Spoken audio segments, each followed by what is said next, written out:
我是赵少康，欢迎来到 TVBS 少康战情室。在我们现场特别来宾，林俊宪委员、蓝轩小姐、接种研究员、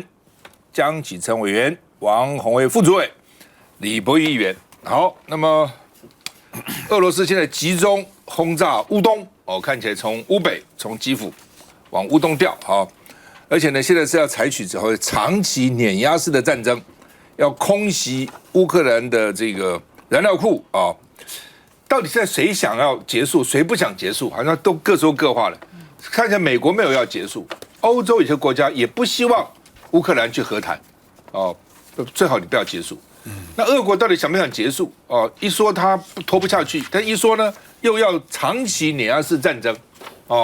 是怎样？那长期是多久？美国说可能几年到几个月到几年。那这中间怎么打法？是完全游击战打法呢，还是大军压境的打法呢？那所以呢，基辅就是乌克兰的首都了哈，等于乌克兰政府了，呼吁乌东民众赶快撤离家园，因为呢，就是俄罗斯把兵调去了，会一场血战啊。那而且呢，乌克兰的总参谋部说，俄罗斯现在以国际法禁用的炮弹在空袭，很厉害的这些弹啊，什么真空弹啊等等，而且俄罗斯计划全面控制乌东，我想不稀奇了，他本来就想控制乌东嘛啊。北约秘书长警告，俄罗斯没有放弃控制乌克兰的野心，所以呢，战争恐怕持续。我刚刚讲数月甚至数年，这数年搞下去对我是有利吗？那他要用什么样的力量来维持数年呢？是请全俄罗斯之力呢，还是呢拿一只手一只脚在那边这打这样哈？这个不是全力打呢，到底怎样？那你不是全力打，乌克兰不会反攻吗？那要撑多久呢？泽伦斯基现在又改变态度了，说呢，我不要中立了，什么中立国、非军事国，我不走瑞士，瑞士的中立嘛，我要走以色列，全民皆兵，连女性都是兵，那什么非军事，什么中立，我才不中立呢，我要建立一个完全从上到下，从男到女，从老到少，如假包换的军事强国，谁跟你搞什么中立？显然泽伦斯基，我不知道怎么谈，现在到底怎么谈，变来变去，我们看一下。熊熊烈火吞没整座油槽，这是位在基辅南方的工业城第聂伯罗附近一个燃料库遭俄军攻击，大火烧了8小时才被扑灭。同时，乌克兰东部随时有枪战。俄国电视台公布画面，乌东分离主义叛军跑来跑去，在卢甘斯克展开激烈巷战，枪炮声不断，房屋千疮百孔。当地政府呼吁居民快逃，因为就快守不住。专家认为，俄军在乌东打持久消耗战，可能让乌东成为下一个被屠杀的布查小镇。而美军若加大长期部署在欧洲，可能影响亚洲战略布局。接研究员怎么看？现在我觉得在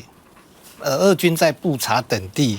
有可能滥杀平民这个消息传出之后，其实会让各方更不容易妥协。因为第一个，就乌克兰本身来讲，如果他觉得他的公义没有获得到彰显的话，他不太可能再轻易的让步。我们其实已经看到泽伦斯基在中立的问题上态度已经改变了，领土也改变了。对，那对俄罗斯来讲也会变得更难妥协。除了俄罗斯到目前为止还没有办法控制乌东地区，确保既定的成果之外，俄罗斯现在包括普丁现在可能都要开始担心国际会不会对他进行战犯的追诉。会不会以战争要追究俄罗斯战争罪的问题？所以在这种状况下，俄罗斯更不可能轻易的妥协。那这时候西方国家或者是其他，比如说像土耳其，甚至于大家在猜测的中国大陆，这时候就算想要当调解的话，也非常的难，因为碰到一个战争罪的问题，你要如何在调解的过程当中去处理掉这个有关乌克兰对于这种俄罗斯犯战争罪的控诉，这会让整个的和谈变得非常的棘手，所以这大概就很难和了。对，我觉得现在的状况，在这种情况下，中国更不会出来了嘛，很难，因为他现在要去当调人的人都必须先面对你要如何处理俄罗斯的这种可能犯下战争犯的相关的调查及事后追诉的问题。那对于普丁跟他周边人来讲，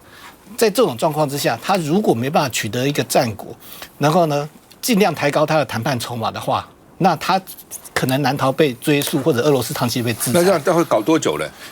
现在恐怕真的会继续僵持很久。如果政治没法解决，因为虽然俄罗斯现在开始把军力往乌东地区集中，但是我们必须知道，因为在先前，俄罗斯已经把陆军地面部队的现役部队绝大多数都投入乌克兰战场了，而且俄罗斯到现在都还没有进行正式的总动员。换句话说，他现在增援到乌东地区战线的兵力，其实都是在其他战线，比如在基辅，比如在苏梅地区。久战疲惫，而且受过严重的损失，然后呢还没有经过补充的部队，那这些部队就算他短期之内硬是投入战局的话，他也没办法发挥太大的战力，所以俄军短时间之内没办法累积出足够改变局势的作战能力。那对乌克兰来讲，虽然他在基辅方面感觉上是胜利的，可是我们可以发现到，在俄军后退的过程当中，乌克兰并没有进行怎么样的追击。这其实反映出乌克兰的部队呢，它的重装备不足，机动能力不足，所以它可以进行防御战，但不适合执行攻击作战。另外一方面，乌东地区的守军其实现在很需要生力军的增援。理论上，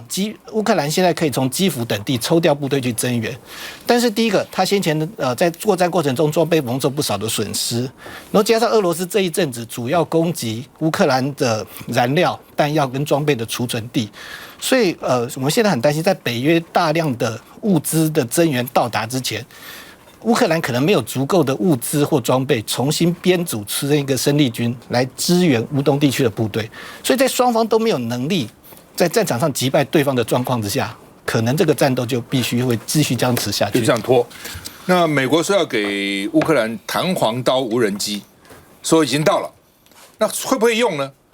美国国防部说，其实在开战以前就乌克兰部队在美国，我们就训练他们，教他们怎么用。从这边也可以看出来是为什么普丁会紧张，就是说乌克兰虽然没有加入北约，你老美已经在里面动员了嘛。之前来说 CIA 在乌克兰里面已经训练一堆人了，你随时就想把这个俄罗斯干掉，所以普丁当然紧张嘛。只是说他这次我是觉得有一点师出无名，同时呢，这个他的战略战术其实都有问题的，才搞到这个结果了那五角大寿说乌克兰绝对可以获胜可以获胜那普丁没有任何战略目标的实施，没有拿下来任何一个城市嘛我们再看一下刚刚这样，美国怎么讲？美国说我们趁这些，他说俄国侵略乌克兰以前就有小批的乌克兰士兵在美国，我们趁他们还在美国就教他们弹簧刀无人机怎么操作，他们回国呢就可以训练这个乌克兰的其他人，这些人虽然不多，但是也是被我们训练就表示他们关系其实蛮密切的。事实上，北约以前演习，乌克兰有参加。乌克兰虽然没有参加北约，但是有参加北约的演习那另外呢，他们要调查这个布查说这个司令官呢犯战争罪，现在又被调回前线了。所以呢，乌克兰就是为什么要调回前线呢？就他们被打死，这些部队被打死了，就不能受审判了是他们自己随机的呢？是他们自己的呢？还是他们命令的？反正不知道，这些人都死了意思是这个意思来，焦伟。我觉得这场战争现在应该就继续消耗战嘛那也算是某种程度上，接下来看谁的在进行压力测试跟那个耐力测试那压力跟耐力当然也涉及到军事跟政治两个层面。这场战争会发生，当然政治面应该是最开始的原因后来才有军事嘛。所以这种战争往往政治在决定军事，可是当进入军事上的抗北之后，某种程度上又反过来，军事在决定政治那这场战争创下很多的先例它是在网络这么盛行时代以来第一场网络时代下的一个战争，而且它发生在哪里？发生在大国跟代理人之间。这个大国是拥有核武的。今天如果是两个核武大国在对抗，或两个代理人在对抗，结局恐怕不是今天这样子两个代理人在对抗的时候，要谈和的时候，基本上可能就是大国他必须出面。可是现在一个叫俄罗斯，俄罗斯这个是所谓的拥有核武的大国，应该是跟美国同等级的。可是乌克兰呢，基本上不是。所以这样子两造打起来之后呢，到底要怎么和嘞？谁来介入去调停呢？怎么调停呢？过往都没有这样的例子，所以陷入今天这样子一个消耗战，加上俄罗斯当初很多的预判跟不是他原先所预期的，所以他也不知道该怎么办。所以现在是要西方不断的增援，给乌克兰一些反抗的力量的时候，那最后就是变成在打消耗战了啊！万一这个俄罗斯撑不下去的时候，那俄罗斯最后会决定说，那我要不要用核武嘞？所以这个陷入一个很不知道什么时候能够 ending 的循环嘛。所以北约的秘书长还出来讲说，很长一段时间，好几个月甚至好几年，没有人能够讲得准。我觉得这是现在我们面临的最大的一个问题嘛。那另外，确实对俄罗斯来讲原本设计的闪电战现在变成了消耗战了。另外呢，原本的目标是占领乌克兰现在变成只能去想办法占领乌东。我认为普丁有2个目标至少要达成第一个就是巩固乌东那2个傀儡共和国，第二个就是占领马里布打通了克里米亚半岛，沿着南部海岸跟俄罗斯本土这2个目标至少要达成一个，我觉得肯定普丁才可能会来谈。所以他现在已经放弃了所谓基辅，放弃了一切了，现在就赶快回到打乌东。其实如果这场战争一开始普丁的20万大军设定目标就是只打乌东也许这场战争几乎可以说告一段落了。那普丁严重的错估他现在回过来集中打乌东，但相对的，乌克兰的军队也可以集中过来乌东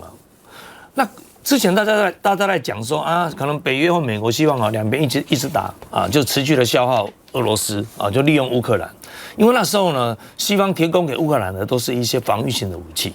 但自从发生了这种布查大屠杀以后，现在不一样了。美国、英国、澳洲最近这几天宣布的，已经提供的都是具有高度杀伤力的攻击性武器，包括一些装甲车啦、坦克车啦、自走炮啦，或者导引式的火箭弹。那些在攻击上都非常强大的，几乎是美国第一线的一个武器了。另外像刚主持人提到的美国说他其实在本土就有曾经训练过乌克兰的部队了。其实美国不止现在了，美国其实早就在乌克兰。2014年以后美国大概就去进行乌克兰的一种他国防军队的一种大改变了。所以乌克兰后来我们看到了，他已经打破了什么陆海空就跟台湾那种营的单位联兵营非常像。乌克兰大概部队就分为150个营，然后全国分为几个战区。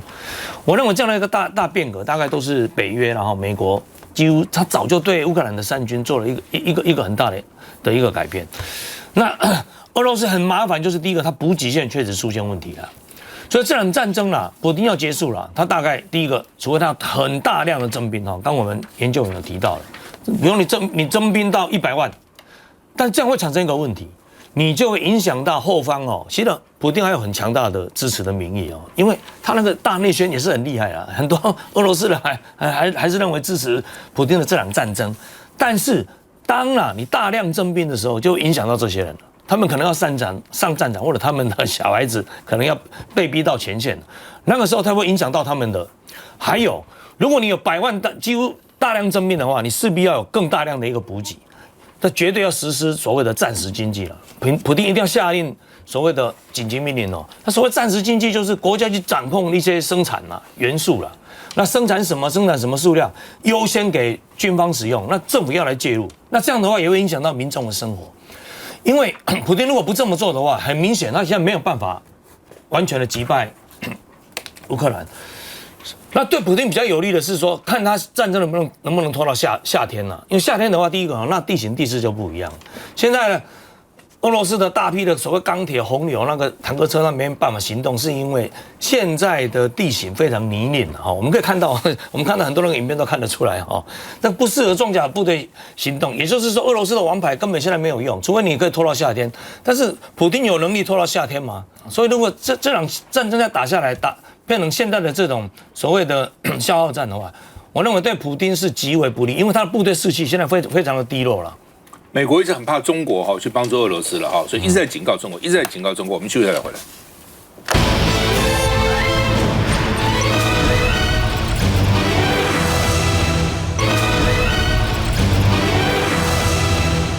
好，那么泽伦斯基说你们都不禁运俄国的石油会有更多的乌克兰人送命乌克兰男人女人都被你们害死了，因为你们只考虑自己的风险不去禁止俄罗斯的能源那匈牙利现在开欧盟的第一枪匈牙利因为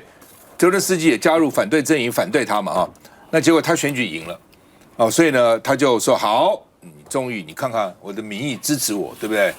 不要跟俄罗斯翻脸，我现在就用卢布买俄罗斯的天然气，匈牙利啊，因为我有95%的天然气都从俄罗斯来。那你们决定嘛？你们要选他，你们就没有天然气可以用；你们选我，你们就有天然气可以用。你们要选谁？选举还大赢啊！他拿了50%几的选票，对方只有32%，所以呢，他也决定用卢布买，因为俄罗斯要求没用卢布买，要拉抬卢布的这个币值哦，怕卢布贬值哈。那但是呢，他也促普丁停火。虽然我要买俄罗斯的油，但是不要再打了哈。那说呢，这个乌克兰、法国、德国领袖呢，应该一起见面啊。今天联合国要表决什么？要把俄罗斯踢出人权理事会，不是安全理事会，是人权理事会。联合国有个人权理事会，当然很荒谬的哈。我记得有一年哈，参加人权理事会几乎都是违反人权的国家。美国居然不在人权理事会里面，因为没有选进去。那些小国联合起来把美国干掉哈，所以很讽刺了哈。这次美国能够加入人权理事会，是因为中国帮助他，不反对他，他才进了人权理事会。那他现在要把俄罗斯踢出来，为什么说你们的布查太恐怖了啊？